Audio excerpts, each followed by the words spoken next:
రజనికి న్యాయం చేయాలి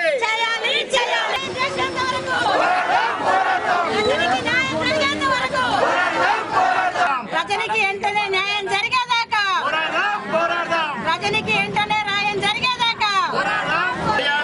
మహిళలకు న్యాయం మహిళలపై రజనికి న్యాయం జరిగేదాకా ఎక్కడున్నా శ్రీకాంత్ని పట్టుకొచ్చి అలా బాబాయ్ ఓడిపోతాడు, ఇప్పుడు ఏజ్ చెప్పకు అని చెప్పి కాళ్ళు పట్టుకున్నాడు. చచ్చిపోతా లేకపోతే లేదు, నువ్వే కావాలి, లేదంటే లేదని మందు